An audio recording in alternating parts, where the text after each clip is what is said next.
ಬೇಸಿಗೆಗಾಲ ಶುರುವಾಗ್ತಾ ಇದೆ. ಹಾಗಾಗಿ ನಮಗೆ ದೇಹಕ್ಕೆ ತಂಪಾಗಿರೋ ಹಾಗೆ ನಾವು ತಿನ್ನಬೇಕು ಅನಿಸ್ತಾ ಇರುತ್ತೆ. ಅದಕ್ಕೋಸ್ಕರನೇ ಇವತ್ತು ಮೂಲಂಗಿ ಉಪಯೋಗಿಸಿ ಮೊಸರು ಸಾರು ಸುಲಭವಾಗಿ ಮಾಡೋದು ಹೇಗೆ ಅಂತ ನೋಡೋಣ. ಇದು ಬಾಯಿಗೆ ಹಿತ, ದೇಹಕ್ಕೆ ತಂಪು. ನಾನು ಆಶಾ, ನಿಮಗೆಲ್ಲರಿಗೂ ಅಡುಗೆ ಸಾಧನಕ್ಕೆ ಸ್ವಾಗತ. ಇವತ್ತಿನ ಈ ಮೂಲಂಗಿ ಮೊಸರು ಸಾರು ಮಾಡೋದಕ್ಕೆ 2 ಮೀಡಿಯಮ್ ಸೈಜ್ ಮೂಲಂಗಿನ ತೊಗೊಂಡು ಮೊದಲು ನಾನಿಲ್ಲಿ ಸಿಪ್ಪೆನ ತೆಗೆದಿಟ್ಕೊಳ್ತಾ ಇದ್ದೀನಿ. ಮೂಲಂಗಿ ಬರೀ ಮೂಲಂಗಿ ಹಾಕಿ ಮಾಡೋದು ತುಂಬಾ ರುಚಿಯಾಗಿರುತ್ತೆ. ಹಾಗಂತ ಮೂಲಂಗಿ ಸ್ಮೆಲ್ ಬರುತ್ತಾ ಅಂದರೆ ಇಲ್ಲ, ಮೂಲಂಗಿ ಸ್ಮೆಲ್ ಬರ್ದ ಹಾಗೆ ಈ ಮೂಲಂಗಿ ಮೊಸರು ಸಾರು ಮಾಡೋದು ಹೇಗೆ ಅಂತ ನೋಡೋಣ. ಈ ಸಿಪ್ಪೆನೆಲ್ಲ ತೆಗೆದುಬಿಟ್ಟು ನೆಕ್ಸ್ಟ್ ನಾವು ಇದನ್ನು ತುರ್ಕೋಬೇಕಾಗುತ್ತೆ. ತುರಿಬೇಕಾದ್ರೆ ಆದಷ್ಟು ಸಣ್ಣ ತೂತ ಇರೋ ಅಂಥ ಜಾಲರಿನ ಉಪಯೋಗಿಸಿ ನೀವು ತುರ್ಕೊಳ್ಳಿ. ಯಾಕೆ ಅಂದರೆ ಎಷ್ಟು ಸಣ್ಣಕ್ಕೆ ನಾವು ತುರ್ಕೊಳ್ತೀವೋ ಅಷ್ಟು ರುಚಿಯಾಗಿ ಬರುತ್ತೆ. ದಪ್ಪವಾಗಿ ತುರ್ಕೊಬಿಟ್ರೆ ಈ ಮೂಲಂಗಿ ಸಾರು ಬಾಯಿಗೆ ಹಾಗೆ ಸಿಗುತ್ತೆ, ಅಷ್ಟು ರುಚಿಯಾಗಿ ಬರೋದಿಲ್ಲ. ಈಗ ಸಣ್ಣಕ್ಕೆ ತುರ್ಕೊಂಡು ರೆಡಿಯಾಗಿದೆ. ಇದನ್ನು ನಾವು ಸೈಡಿಗೆ ಇಡೋಣ. ಮೂಲಂಗಿನ ತುರಿದಾಗ ನೀರು ಬಂದರೆ ಪರವಾಗಿಲ್ಲ, ನೀರಿನ ಸಮೇತ ಹಾಗೆ ಇಡಿ, ಏನೂ ಆಗೋದಿಲ್ಲ, ತುಂಬಾ ರುಚಿಯಾಗಿ ಬರುತ್ತೆ. ಈಗ ನೆಕ್ಸ್ಟ್ ಇದಕ್ಕೊಂದು ಸಿಂಪಲ್ಲಾಗಿ ಪೇಸ್ಟ್ ಮಾಡ್ಕೋಬೇಕಾಗುತ್ತೆ. ಈ ಮೂಲಂಗಿ ಮೊಸರು ಸಾರಿಗೆ ಖಾರಕ್ಕೆ ತಕ್ಕಂತೆ 1 ಹಸಿಮೆಣಸಿನಕಾಯಿ, ಜಾಸ್ತಿ ಬೇಕು ಅಂದರೆ ಜಾಸ್ತಿ ಹಾಕೋಬೋದು, 1 ಇಂಚಿನಷ್ಟು ಶುಂಠಿ, 1 ಟೀ ಸ್ಪೂನಷ್ಟು ಜೀರಿಗೆ, 1 ಹಿಡಿಯಷ್ಟು ಕೊತ್ತಂಬರಿ ಎಲೆನ ನೀರು ಹಾಕ್ದೇನೆ ಎಷ್ಟು ಸಣ್ಣಕ್ಕೆ ಆಗುತ್ತೋ ಅಷ್ಟು ಸಣ್ಣಕ್ಕೆ ಪೇಸ್ಟ್ ಮಾಡ್ಕೊಂಡು ರೆಡಿ ಮಾಡ್ಕೊಂಡಿದ್ದೀನಿ. ಇದನ್ನು ಸಹ ಸೈಡಿಗೆ ಇಟ್ಬಿಟ್ಟು ಇವತ್ತು ಮೂಲಂಗಿ ಮೊಸರು ಸಾರು ಮಾಡೋದಕ್ಕೆ ಅಗ್ಯಾರೋ ಅವರ ಟ್ರೈಪ್ಲೈ ಸ್ಟೀಲ್ ಕಡಾಯಿನ ಉಪಯೋಗಿಸ್ಕೊಳ್ತಾ ಇದ್ದೀನಿ.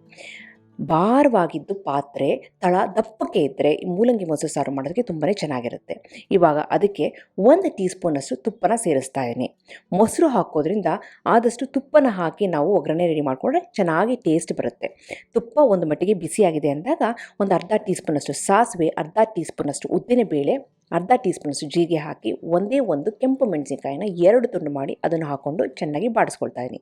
ಸಾಸಿವೆ ಚೆನ್ನಾಗಿ ಸಿಡ್ದಾದ ಮೇಲೆ ಸ್ವಲ್ಪ ಕೊತ್ತಂಬರಿ ಎಲೆನ ಹಾಕ್ಕೊಂಡು ಇಲ್ಲಿ ಒಗ್ಗರಣೆ ರೆಡಿ ಮಾಡ್ಕೊಂಡಿದ್ದೀನಿ. ನೆಕ್ಸ್ಟ್ ನಾವೇನು ಹಾಕಬೇಕು ಅಂತಂದರೆ 1/4 ಟೀ ಸ್ಪೂನಷ್ಟು ಇಂಗಿನ ಪುಡಿನ ಇಲ್ಲಿ ಸೇರಿಸ್ತಾ ಇದ್ದೀನಿ. ಈಗ ಸಿಂಪಲ್ಲಾಗಿ ಒಗ್ಗರಣೆ ರೆಡಿಯಾಗಿದೆ. ಇದಾದಮೇಲೆ ಒಂದು 1/4 ಕಪ್ಪಿನಷ್ಟು ಸಣ್ಣ ಈರುಳ್ಳಿ ಸಣ್ಣದಾಗಿ ಕಟ್ ಮಾಡ್ಕೊಂಡು ಸೇರಿಸ್ಕೊಳ್ತಾ ಇದ್ದೀನಿ. ಸಾಂಬಾರು ಈರುಳ್ಳಿ ಇಲ್ಲಾಂದರೆ ಪರವಾಗಿಲ್ಲ, ದಪ್ಪ ಈರುಳ್ಳಿನ ಸಣ್ಣದಾಗಿ ಕಟ್ ಮಾಡ್ಕೊಂಡು ಸೇರಿಸ್ಕೊಳ್ಳಿ, ತುಂಬಾ ರುಚಿಯಾಗಿ ಬರುತ್ತೆ. ಸಾಂಬಾರು ಈರುಳ್ಳಿ ದೇಹಕ್ಕೆ ಒಳ್ಳೆಯದು ಅಂತ ಎಷ್ಟು ಆಗುತ್ತೋ ಅಲ್ಲಿ ನಾನು ಈ ಸಾಂಬಾರು ಈರುಳ್ಳಿಯನ್ನು ಉಪಯೋಗಿಸ್ಕೊಳ್ತೀನಿ. ಈರುಳ್ಳಿ ಲೈಟಾಗಿ ಕಲರ್ ಚೇಂಜ್ ಆಗಿದೆ ಅಂದಾಗ ನಾವು ಕೊತ್ತಂಬರಿ ಪೇಸ್ಟನ್ನು ನಾವು ರೆಡಿ ಮಾಡ್ಕೊಂಡಿದ್ವಲ್ಲ, ಕೊತ್ತಂಬರಿ ಸೊಪ್ಪು, ಶುಂಠಿ, ಜೀರಿಗೆ ಹಾಗೆಯೇ ಹಸಿಮೆಣಸಿನಕಾಯಿ ಅದನ್ನು ಇಲ್ಲಿ ಹಾಕ್ಕೊಂಡು ಒಂದು 30 ಸೆಕೆಂಡ್ ಮಾತ್ರ ಬಾಡಿಸ್ಕೊಳ್ತಾ ಇದ್ದೀನಿ. ಈ ಹಸಿ ವಾಸನೆ ಹೋಗಬೇಕಷ್ಟೇ. ಹಾಗಾಗಿ ನಾನು ಮೊದಲೇ ಹೇಳಿದೆ, ಈ ಮೊಸರು ಸಾರನ್ನು ಮಾಡಬೇಕಾದ್ರೆ ದಯವಿಟ್ಟು ಒಂದು ದಪ್ಪ ತಳದ ಪಾತ್ರೆನ ತಗೊಳ್ಳಿ. ಯಾಕೆಂದರೆ ತಳ ತೆಳ್ಳಗಾಯಿತು ಅಂದರೆ ಈ ರೀತಿ ನಾವು ಬಾಡಿಸ್ಬೇಕಾದ್ರೆ ಹೋಗ್ಬಿಡುತ್ತೆ. ಹೋದಂಗೆ ಕಲರು ಚೇಂಜ್ ಆಗೋಗ್ಬಿಡುತ್ತೆ, ಟೇಸ್ಟು ಚೇಂಜ್ ಆಗೋಗ್ಬಿಡುತ್ತೆ. ಹಾಗಾಗಿ ಈ ಪಾತ್ರೆ ಬಾಟಮ್ ಹೆವಿಯಾಗಿದ್ದರೆ ಜಾಸ್ತಿ ತಡೆಯುತ್ತೆ, ಹಾಗೆಯೇ ಚೆನ್ನಾಗಿ ಫ್ರೈ ಮಾಡೋಕ್ಕೆ ಸಾಧ್ಯ. ಈಗ 30 ಸೆಕೆಂಡ್ ಚೆನ್ನಾಗಿ ಫ್ರೈ ಆಗಿದೆ, ಹಸಿ ವಾಸನೆ ಹೋಗಿದೆ ಅಂದಾಗ ನೆಕ್ಸ್ಟ್ ನಾವು ಮೊದಲೇ ತುರಿದಿಟ್ಕೊಂಡ್ವಲ್ಲ 2 ಮೂಲಂಗಿ, ಆ ತುರಿನ ಇಲ್ಲಿ ಸೇರಿಸ್ತಾ ಇದ್ದೀನಿ. ನೀರಿನ ಸಮೇತ ನಾನು ಸೇರಿಸ್ತಾ ಇದ್ದೀನಿ. ಮೂಲಂಗಿನಲ್ಲಿ ನೀರಿದ್ದರೆ ವೇಸ್ಟ್ ಮಾಡಬೇಡಿ, ಅದು ತುಂಬಾ ಒಳ್ಳೆ ರುಚಿ ಕೊಡುತ್ತೆ. ನೀರಿನ ಸಮೇತ ಈ ಮೂಲಂಗಿನ ಈ ಬಾಣಲಿಗೆ ಹಾಕ್ಬಿಟ್ಟು ಈಗ ನಾವೇನು ಮಾಡಬೇಕು, ಲೈಟಾಗಿ ಮಿಕ್ಸ್ ಮಾಡಬೇಕು. ಈ ಮಸಾಲೆ ಮೂಲಂಗಿ ಎಲ್ಲ ಚೆನ್ನಾಗಿ ಮಿಕ್ಸ್ ಆಗಿಬಿಟ್ಟಿದೆ ಅಂದಾಗ ನಾವು ಫ್ಲೇಮನ್ನು ಲೋನಲ್ಲೇ ಇಟ್ಕೊಂಡು ಮುಚ್ಚಿಬಿಟ್ಟು ಒಂದು 10ರಿಂದ 20 ಸೆಕೆಂಡ್ ಹಾಗೆ ಬಿಡೋಣ ಅಷ್ಟೇ. 10ರಿಂದ 20 ಸೆಕೆಂಡ್ ಆದಮೇಲೆ ಫ್ಲೇಮನ್ನು ಆಫ್ ಮಾಡಿ ಮುಚ್ಚಲನ್ನು ತೆಗಿಬೇಡಿ, ಆ ಪಾತ್ರೆ ಆ ಬರ್ನರ್ ಮೇಲೆ ಇಡಿ. ಆವಾಗ ಏನಾಗುತ್ತೆ ಅಂದರೆ ಆ ಬಿಸಿನಲ್ಲೇ ಆ ಮೂಲಂಗಿ ಇನ್ನೂ ಚೆನ್ನಾಗಿ ರೋಸ್ಟ್ ಆಗಿ ಘಮ ಅಂತ ಸುವಾಸನೆ ಬರುತ್ತೆ, ಆ ಹಸಿ ಮೂಲಂಗಿ ವಾಸನೆ ಹೋಗುತ್ತೆ.